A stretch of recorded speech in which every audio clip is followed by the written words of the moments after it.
Bonjour à toutes et à tous et bienvenue pour cette nouvelle vidéo qui sera une brève introduction à Microsoft Azure Elastic SAN. Alors Elastic SAN, le terme est déjà posé. On va parler d'un SAN, d'un Storage Area Network, dans Azure. C'est un nouveau service qui est encore en preview à l'heure où est enregistrée cette vidéo, c'est-à-dire septembre 2023.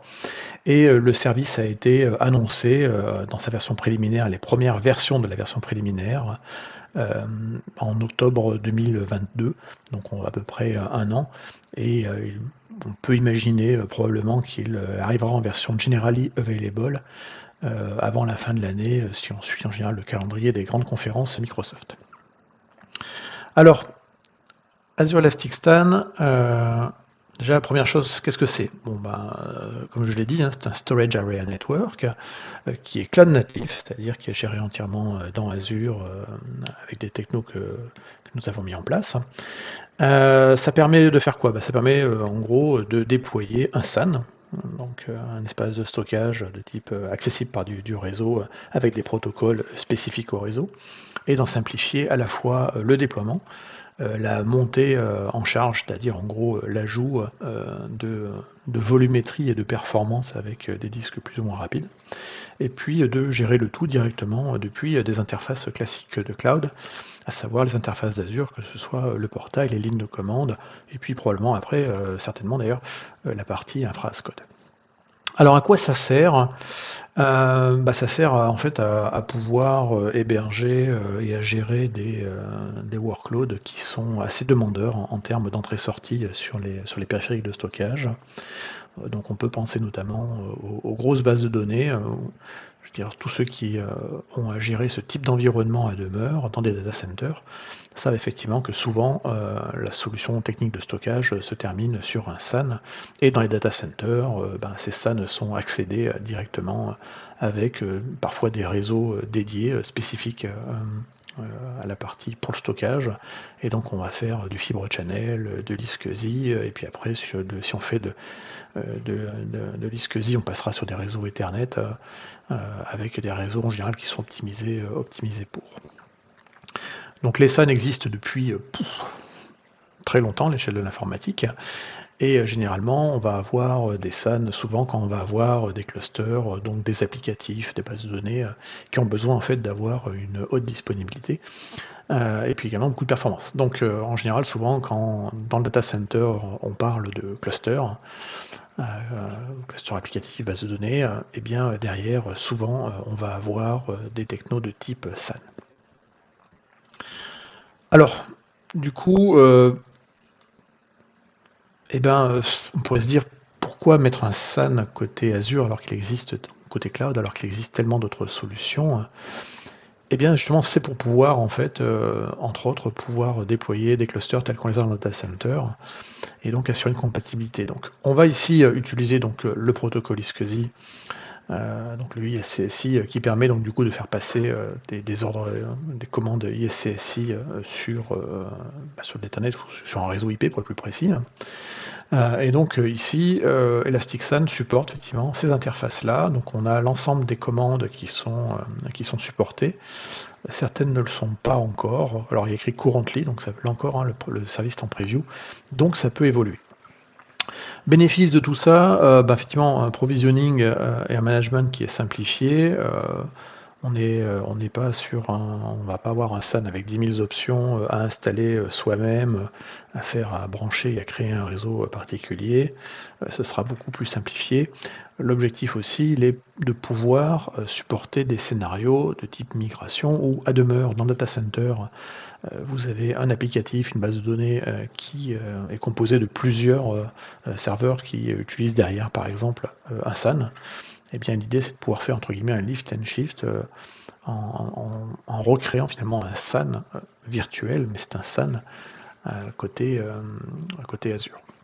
Alors à ma connaissance, le service, ce type d'approche, donc de SAN as a service, c'est la première qui a été faite du côté Microsoft. Il n'y en a pas encore à ma connaissance chez les autres acteurs du marché. Là encore, si l'offre et la demande sont en adéquation, il n'est pas impossible qu'on voit d'autres offres de SAN apparaître à côté, à voir selon l'histoire. Là encore, hein, le fait de migrer vers du cloud public peut également, on peut se poser la question de refactorer un peu l'application et de redesigner un petit peu l'architecture et peut-être pas passer par un SAN, mais plutôt par un filer, par exemple. Donc là encore, c'est à débattre. En termes de performance, alors pour le coup, l'idée ici, justement, c'est d'avoir beaucoup de performance. Beaucoup de performance avec une latence relativement faible, hein.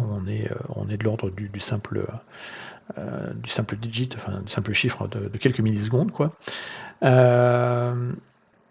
Et potentiellement jusqu'à 1 million d'IO par seconde sur l'ensemble du SAN, du SAN Azure, avec, quand on créera des volumes, une limite de 64 000 IOPS par volume, ce qui est plutôt pas mal. L'idée derrière aussi, c'est qu'on est dans un monde de cloud, donc dans un monde où on paye ce qu'on consomme, on évite de surprovisionner. Et donc là, l'idée, effectivement, c'est de pouvoir créer un SAN virtuel, mettre les volumes et les performances adaptées à son usage, et puis de se dire, dans le futur, je pourrais rajouter derrière du stockage, agrandir les volumes, avoir plus de performance. Finalement, des opérations qui peuvent être faites également à demeure quand on a un SAN et qu'il nous reste des espaces libres dans les baies et qu'on peut derrière venir rajouter des disques supplémentaires. Retenez qu'on partage la performance du SAN sur l'ensemble de ces volumes. Donc on a une enveloppe globale et ensuite, elle est divisée. Donc si on regarde un petit peu les chiffres aujourd'hui tels qu'ils sont donnés, et je reprécise encore, là c'est la preview, on a des tableaux ici, donc on va le voir, c'est qu'en termes de dispatching de la data sur les data centers, les infrastructures physiques de Microsoft, on aura des options en LRS ou en ZRS, et ensuite derrière, donc vous voyez typiquement, on va pouvoir déployer 5 Elastic-SAN par subscription et par région, ça c'est des limites à connaître. Là, le nombre maximum de total IOPS dans ce cas de figure sera 500 000 avec un throughput de 8000 mégaoctets seconde. Le ZRS, lui, sera disponible sur moins de régions. Là encore, c'est pas déconnant. Et derrière, vous avez tout le détail des calculs et comment, effectivement, quelles sont les capacités supportées. Voilà, donc de 1 giga à 64 Tera, avec de 750 à 64 000 IOPS. Et là encore, comme tout système de stockage dans du cloud, généralement, plus on a des grosses volumétries, plus on peut avoir des performances. Alors les ressources qu'on va avoir derrière, donc les objets associés quand on va créer un Elastic-SAN. Donc on va créer d'abord l'Elastic-SAN sur lequel on va définir le type de redondance qu'on voudra avoir. Donc effectivement on pourra avoir du LRS ou du ZRS, j'en ai parlé tout à l'heure. Donc là effectivement si on est en LRS, on aura 3 copies de la donnée chaque fois qui sera répartie dans différents domaines de panne, donc différents serveurs, racks, différentes salles, mais potentiellement d'un même bâtiment. Donc on peut être soumis à une perte de données dans le cadre d'un désastre majeur sur un des bâtiments. Si on est en ZRS, à ce moment-là, les données seront toujours 3 copies à l'échelle d'une région, mais seront envoyées dans 3 zones de disponibilité, 3 AZ, et donc on va pallier ici au risque de l'atteinte physique grave sur un bâtiment qui pourrait mettre en péril effectivement les données derrière. Là, elles seront dispatchées dans 3 endroits différents. Comme je le disais, la provisioning du stockage, donc la quantité de stockage mis à disposition, va déterminer les performances. Un Elastic-SAN va contenir de 1 à 20 volumes groupes, et le volume groupe va permettre de gérer à l'échelle effectivement l'ensemble de volumes, et c'est également au niveau des volumes groupes qu'on mettra des règles au niveau des virtual rules, au niveau du réseau en termes d'accès, ça j'en parlerai tout à l'heure. Et un volume groupe, lui, va contenir de 1 à 1000 volumes. Chaque volume pouvant aller effectivement de 1 giga à 64 Tera, et en IOPS potentiel de 750 à 64 000, et c'est après des incréments qui vont se faire de 750 par gigabyte. Donc effectivement, vous voyez que quand je disais que le provisioning du stockage détermine les performances, c'est vraiment ça. Je crois qu'on a également les mêmes approches sur d'autres solutions de stockage dans Azure. Le throughput va aller de 60 mégaoctets secondes à 1 Tera. Là encore, incrément de la bande passante par giga. Et donc le nom du volume qu'on va donner fera partie effectivement de l'IQN, ISCSI, effectivement le nom complet pour pouvoir accéder à une cible iSCSI. Et on a le support également, ça c'est récent, ça a été annoncé cet été, ou début juin, du Shared Volume Support. Et donc le Shared Volume Support permet d'attacher en fait et d'utiliser un volume avec plusieurs ordinateurs qui seront connectés derrière, toujours en utilisant le iSCSI derrière. Voilà. Donc les shared volume, ils sont particulièrement intéressants quand on va migrer des applications de type SQL, Failover Cluster derrière. Alors, il existe au passage une notion de shared disk dans Azure, qui est un disque dur virtuel, donc persistant, qui est partageable par plusieurs machines virtuelles. Dans l'optique, là aussi, de faire du clustering, la différence qu'il va y avoir ici avec la partie Elasticsearch, c'est vraiment sur les performances, parce que effectivement, ça marche bien pour des petits scénarios. Le shared volume, le share de disque qu'on va attacher à différentes machines. Pour des scénarios plus consommateurs en IO et en throughput, il va falloir passer par effectivement un SAN. Voilà.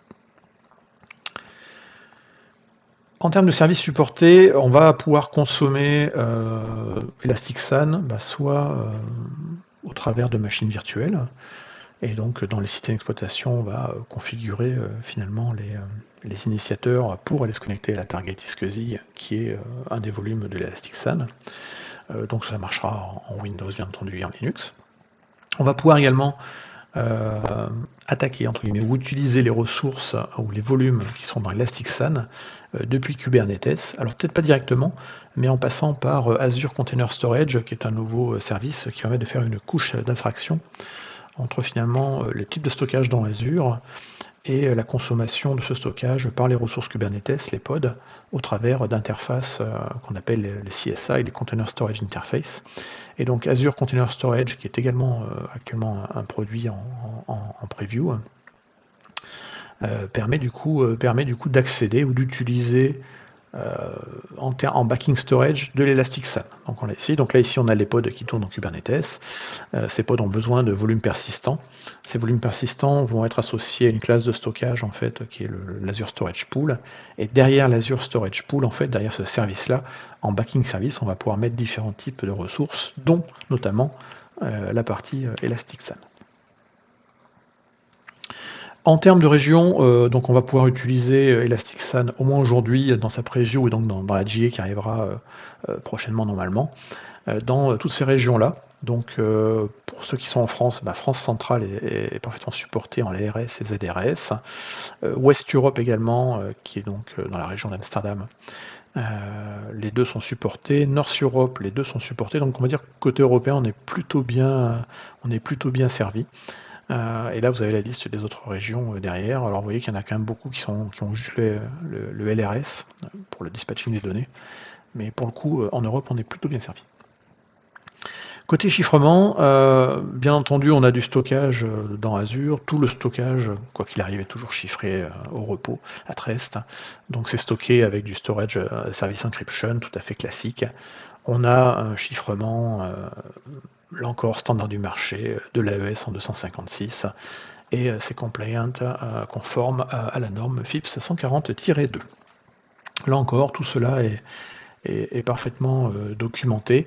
Alors, les données sont chiffrées avec des clés, ça c'est important à retenir, avec des clés qui sont managées par Microsoft. Donc effectivement, on part ici le risque d'un vol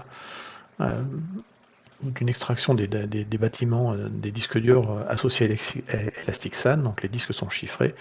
Microsoft gère les clés et assure effectivement donc les clés qui sont les clés de chiffrement et déchiffrement. Voilà. Et Microsoft est également responsable de faire la rotation des clés. Là encore, comme souvent, comme dans beaucoup de services, au départ, effectivement, il y a juste du Microsoft Managed Key.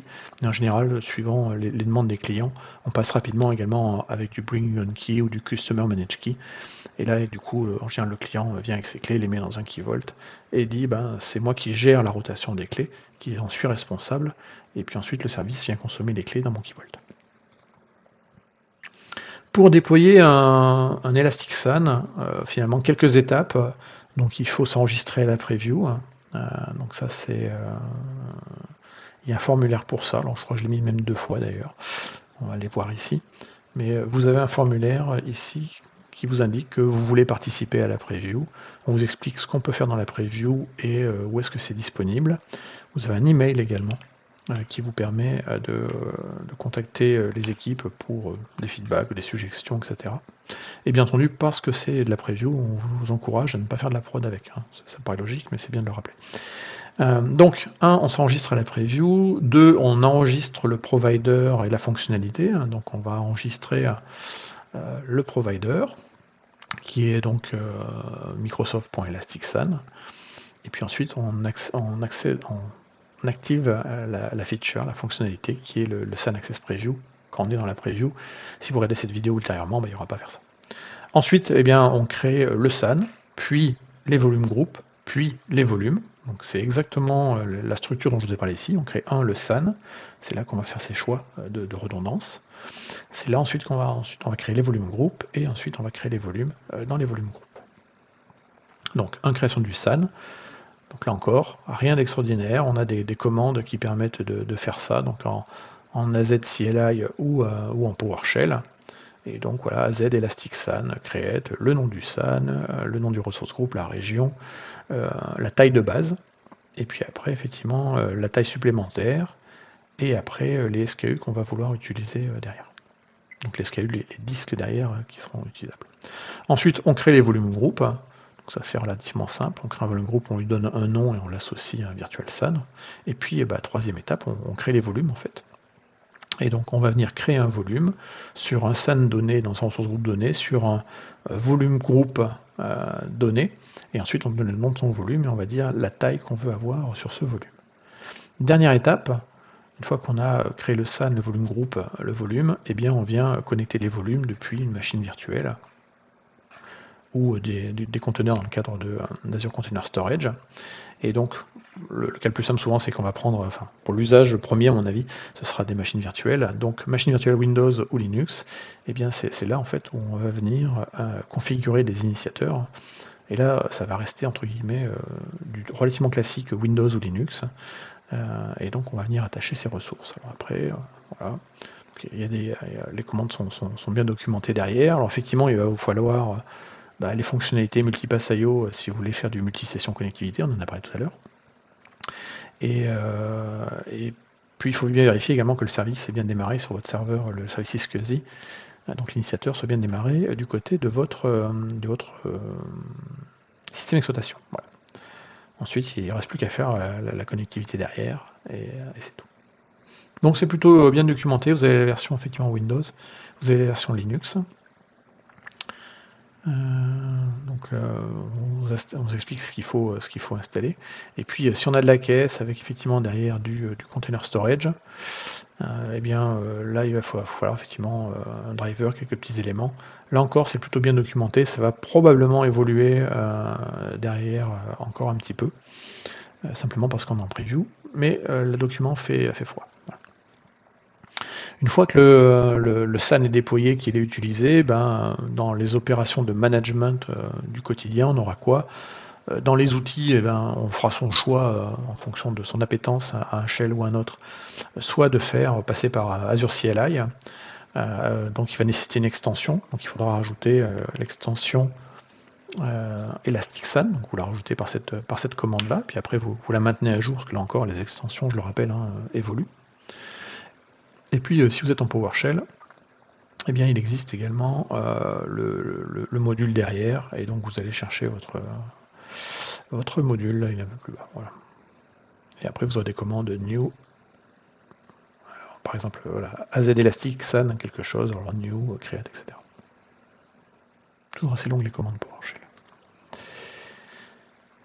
Pour étendre, donc vous pouvez étendre un Elasticsearch, rien d'extraordinaire derrière, c'est un peu le but derrière, donc ce sera simplement un update qu'on va faire, et puis après on va pouvoir faire un update du SAN et dire eh bien on va redonner une nouvelle taille de base au SAN.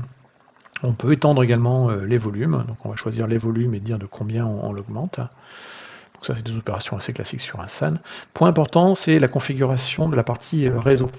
Donc on va avoir des machines virtuelles ou des clusters Kubernetes qui vont aller accéder en fait à ces volumes au travers du protocole SCSI. Il va y avoir deux façons de le faire. Donc on va passer dans tous les cas par du virtual endpoint, qui est on va dire la target SCSI. Hein. Et donc soit ce sera public, donc avec un endpoint public, mais qui est filtré avec des ACL. Soit ça passera par un endpoint privé, ce qui devrait être le cas normalement tout le temps, mais bon. Là, pour le coup, en fait, pour la petite histoire, dans la preview au départ, ça a commencé avec un virtual endpoint qui n'était que public, avec des ACL et des VNet qui sont filtrés. Donc, on autorise d'accéder à la target SCSI que depuis le VNet spécifique. Donc, on va dire que le risque est relativement faible. Mais depuis le mois de juin, si je ne dis pas de bêtises, fin juin 2023, il y a désormais également la notion de virtual endpoint qui va permettre de passer par le backbone, le réseau interne de Microsoft, sans remonter par un endpoint en Edge. Et donc ce private endpoint fait partie des nouveautés qui ont été annoncées. C'était même plus récent, c'était au mois d'août 2000, donc il n'y a pas si longtemps, il y a 15 jours. Et donc là, l'idée, effectivement, c'est d'avoir quelque chose de complètement privatif derrière, et donc de passer, ce qui est tout à fait normal d'ailleurs pour moi, de faire passer le trafic réseau, non pas par l'Internet, mais directement par le backbone de Microsoft. Dernière option, effectivement, on peut supprimer un virtual SAN si on n'a plus besoin. Donc tester la preview, je vous ai remis le lien qui était en fait ici, donc on n'a pas vraiment d'ailleurs, voilà, pas vraiment besoin. Et il nous reste à voir le prix, combien ça coûte tout ça. Alors le pricing, il va être pas compliqué, mais un peu. Donc il y a le Premium Base Unit, qui va être donc un minimum de 1 Tera. Donc ce sera et donc là on va avoir des unités qu'on va choisir. Donc chaque unité, enfin un nombre d'unités, pardon, d'1 Tera. Et donc chaque unité va avoir une enveloppe d'IOPS et une bande passante en throughput. Et donc plus on aura une volumétrie forte provisionnée en base, plus effectivement on aura des performances. Et ensuite on va pouvoir rajouter des Premium Capacity Scale Unit. Et là on va rajouter des unités supplémentaires derrière. A noter que si on utilise du ZRS, ça va coûter plus cher. Ça va coûter plus cher parce qu'il y a de la communication qui va avoir lieu entre les différentes zones de disponibilité. Et donc cette communication qui reste synchrone utilise de la bande passante sur le réseau, et donc c'est facturé. Donc le ZRS coûte plus cher, là encore. Le choix ZRS versus LRS, il va plus dépendre, entre guillemets, de vos besoins en termes de disponibilité et du risque associé derrière en termes de business, si effectivement le cas échéant, un bâtiment ou un data center avait un problème important. Donc la page de pricing, de toute façon, même c'est en preview, elle est disponible. Donc vous choisissez vos options de redondance, la région derrière qui est disponible, l'unité qui est derrière, voilà. Et puis après, si on prenait par exemple le ZRS, eh bien vous allez avoir le détail en termes de SKU de la Premium Base Unit. Et donc là, vous avez effectivement le détail de pour chaque unité qu'est-ce qui est provisionné. Et là, vous avez le prix de l'unité par mois. Et le tout ramené au giga. Alors vous avez un ratio qui vous est ramené après au giga ou au gigabit par heure. Voilà. Donc là, vous avez des prix. Et puis vous voyez que les unités, les scale capacity unit derrière sont un tout petit peu moins chers que la premium base. Voilà. Donc là encore, n'hésitez pas un petit peu à revenir sur cette page-là, ça peut évoluer, mais globalement c'est à peu près la tarification. Et donc c'est facturé à l'heure sur une unité dont le prix est estimé au mois. Donc après on fait un ratio, on ramène à l'heure. Mais voilà. Donc ça vaut le coup de lire. Donc effectivement, si l'exemple c'était de dire si vous créez un virtual SAN et que vous le supprimez après 20 heures, vous êtes facturé pour 20 heures au taux mensuel donné. Donc il y a un prorata qui est fait. Donc ça veut dire que c'est plutôt assez intéressant, ça permet de faire au moins des tests et des évaluations avant de faire par exemple des vraies migrations et de vérifier effectivement que le produit répond aux besoins. Voilà, cette vidéo est maintenant terminée. Je vous remercie d'avoir suivi et à bientôt sur la chaîne. Au revoir.